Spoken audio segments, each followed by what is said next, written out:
I'm starting to think that, so not to jump in, not to cut you off, but Yeah. I'm starting to come to my own hypothesis that the entire Old Testament is a retelling of ancient myths into like a new story for a new audience. I mean, Yep. it's And all over the place in all these different books. Like a big example, I think, is Esther and Mordecai.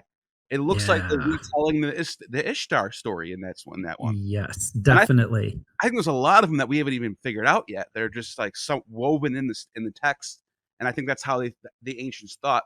They were preserving sacred text, and they thought these stories had power behind them, so they wanted to preserve them and tell them to a new audience in a new language. Yeah, definitely. And I mean, and you're right into what I'm working on, and the kind of stuff that I'm the way I'm thinking, the kind of stuff I'm working on right now, because that is literally how I see the Hebrew Bible. Like I see it as what the way I frame it is reception history. So it's like it's the reception history of earlier ideas. And basically throughout the whole Hebrew Bible, we find that exact same thing happening, where sometimes it's like taking things almost like wholesale and just incorporating them, like some of the stuff like the sea monster, Leviathan, things like that just show up, and they're literally just playing the same role they do in other mythologies. They're just there, and God is battling them, and it's just like, okay, this isn't anything to do with the monotheistic Hebrew worldview that that we get to at the end of the development of the Hebrew Bible. But then you get other stuff that's very reworked and very subtle, and exactly like you say, the Ishtar Mordecai thing. The Esther Mordecai. I mean, it's a Freudian slip. Because it is a really clear example of how older things get kind of repackaged and tell a different story, but that are still keeping elements to make it obvious for a knowledgeable reader to be able to see what's going on. And like the Genesis creation story is just like that, right? Because if you want to read it, if you're going to read it, sympathetically as a Jew or as a Christian, you're probably going to read it saying, "Oh, well, it's only God." It's not even Yahweh actually, because Yahweh isn't mentioned in Genesis 1. It's just Elohim, right? But so Elohim is doing all this creation, but like everything is done by him. And so you say, oh, it's this one guy or this one God. But if you read it from the opposite perspective, again, you see the heavens and you see the earth, which are both very clear Babylonian deities.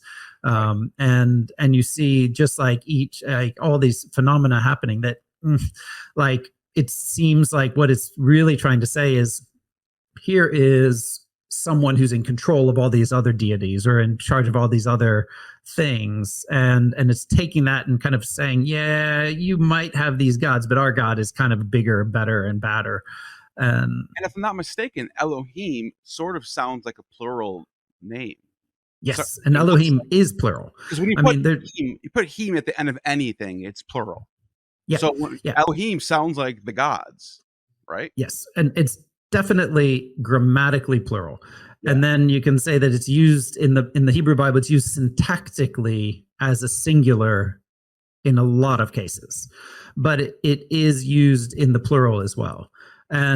And so that's one of those things that's kind of, it's, so you do actually have to go in and do the work and see syntactically, are the verbs that are being used with it in the singular or plural, are the adjectives describing it in the singular or plural, to be able to say whether it's functioning as a singular or a plural in the context. But like when we see like in Genesis 1, we have this famous phrase before the creation of humans. It's let us make mankind in our image, right? And when Elohim says let us make humans in our image, then it's a plural, and we're talking about a plural situation. There's somebody else there. And so like and this is again really easy to explain within ancient Near Eastern context, because there were more gods hanging around, and so there's no trouble there. And for Christians, they have an easy out with this, because they'll say, see, Jesus was there the whole time. Yeah, They're, yeah. they're out for that one. But Yeah, that's yeah. I don't even want to comment on that. That's but that's the way it is. You're always gonna find ways of justifying things. I think that's one of those things like Bart Ehrman says all the time. Like yeah, of course you're gonna be able to find a way around any discrepancy that gets thrown out if you really work hard enough. Like that's just the way it is. Like but the most natural way of reading that text within an ancient Near Eastern context is to think of a pantheon or a council of gods or something like that. Like not a one god talking to his son that is himself. That's yeah. now, But when we get to Jewish exegesis already in like the first, second century BC, it's the angels that are there. And so the Book of Jubilees creates a bunch of angels on the first day that then are God's conversation partners or whatever, and then so I would say really what's happening is that the gods are getting demoted in they're just Jubilees. like gods. They're just called angels. It's like, what's the difference? It's just we're arguing over linguistics at this point. You call them angels, or you can call them lowercase g gods, whatever you want to do. Right. Same thing. Yeah. But if they can control the winds and the rains and the hail and the fog and all that kind of stuff, then they're pretty divine in my book. I mean, it's still something that you're thinking, now somebody else is controlling that. Like it's not a natural phenomenon. Right. Yeah. Now, do you see in any of these angels, I'm not sure if you ever got into angelology or the names of the angels, but do you see any connection between the angels and some of the deities from like Sumeria or anywhere else? Or is it just a whole new thing? Yeah, so I haven't thought about that actually. I mean, a lot of the etymologies are pretty transparent for the angels. I mean, like because a lot of them are so late that they are formed in a way that's pretty, I guess, connected to features of God or features or whatever. And they're like, so they a lot of them end in L, right? And so you have like Raphael, which means like God heals or healer, God's healer or something like that. And, and so you get like kind of attributes pretty often. I mean, Malachiel, that's like the messenger of God. And so you get a lot of these kind of things that are angel names. Like through the book of Enoch, you'll find that all kinds of different angel names. There's tons and tons of names for angels in the book of Enoch. And there you do get like this kind of very transparent etymology related to what their function is. So it's like, but then again, those are things that you could connect to broader traditions and transmission of things, but again, kind of demoting angel or gods to this realm of angels, but then giving them a new name to kind of keep them compact within the Jewish context there. Right. Now, this Sky Father idea, from what I've gathered, there is an more ancient idea going back to like, the Proto-Indo-Europeans or whatever you want to call them. And they had their idea of a Sky Father. And somehow that got, branched off into different Jupiter or Zeus or whatever. Is there a connect? Now Sumerian seems like it's in its own different category with this different language, but it seems like the same idea with Anu applies. Do you think there's any connection there?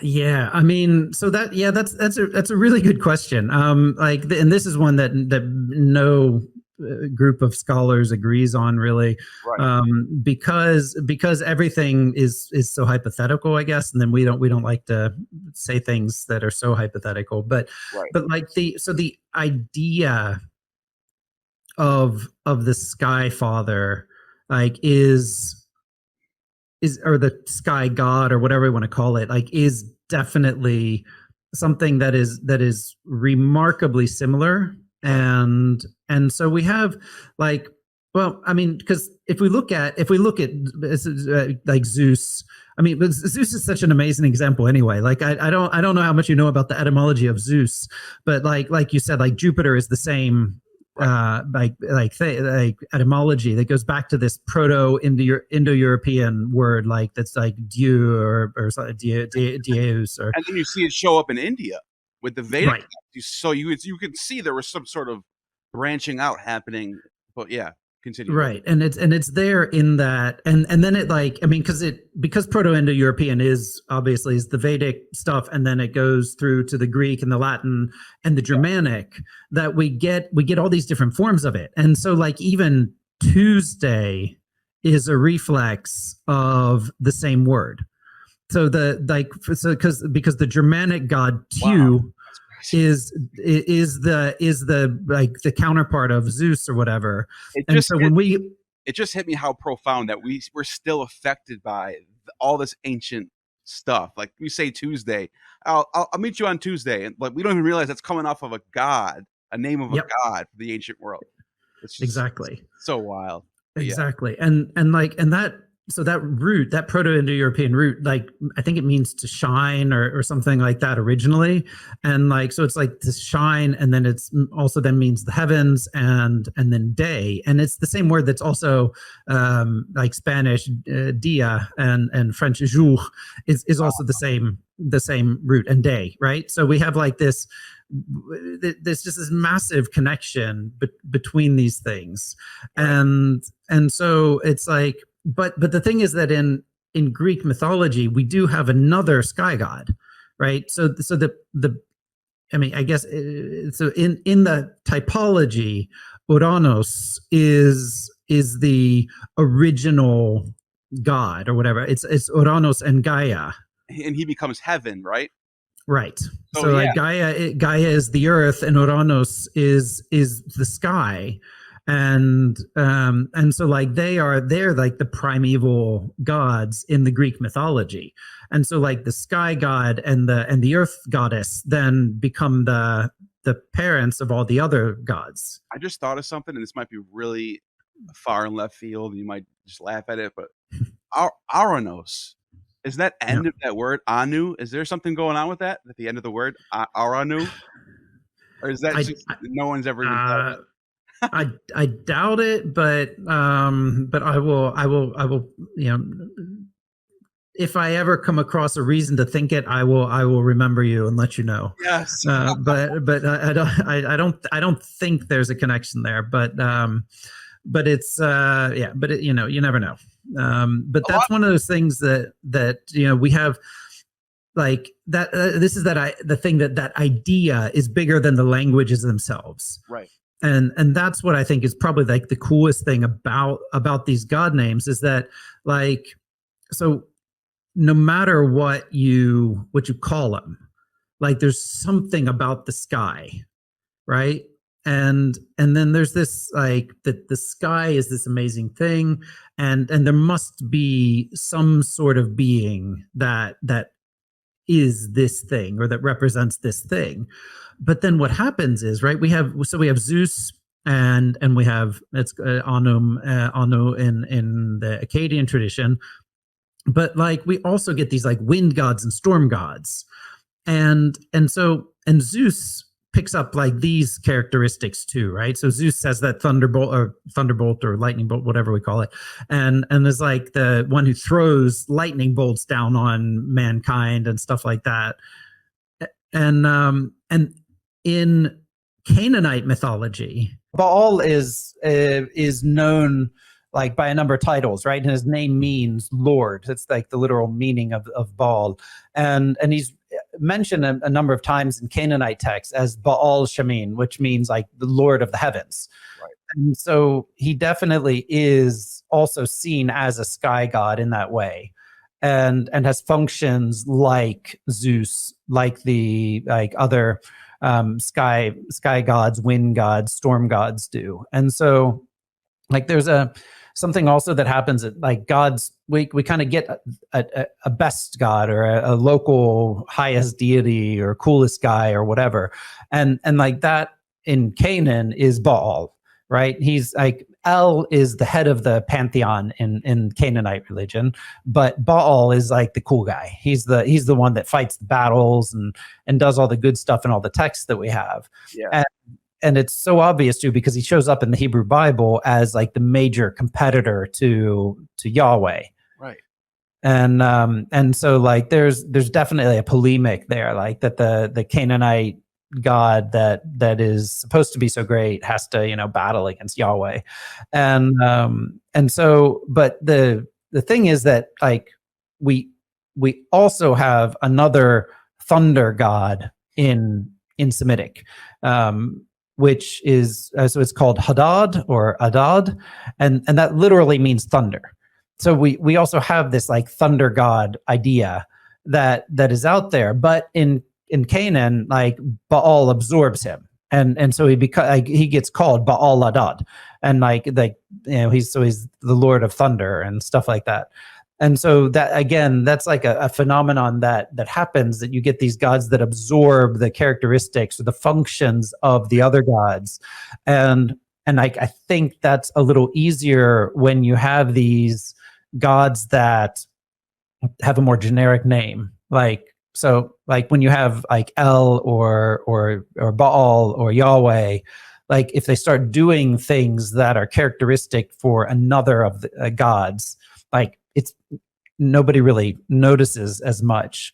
But if like the, you know, if the sea god Yam would start doing stuff that is very windy, like, it doesn't make sense. Like, you know, because that's, I mean, like, that's a whole nother thing. Like, Yam is the main enemy of Baal in the Ugaritic texts.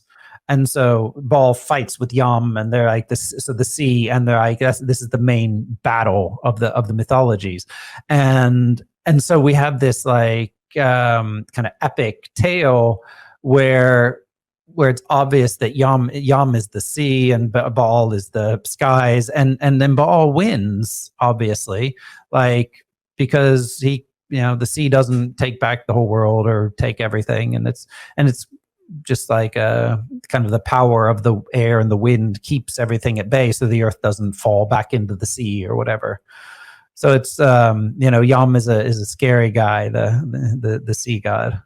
You know, I was wondering, why do you think that the writers of the Old Testament decided to throw in these ancient names of gods like Baal and Asherah, or even Tammuz and Ezekiel, and sort Yeah. of make them the enemies, instead of like, when when we can also now tell that some of these texts are attributed to Yahweh, which were the same gods that they're going against. They're, you know what I mean? Like, do you think there's a reason why they're doing that? They're trying to distance themselves from the past while also keeping traditions alive. Is that maybe what it is?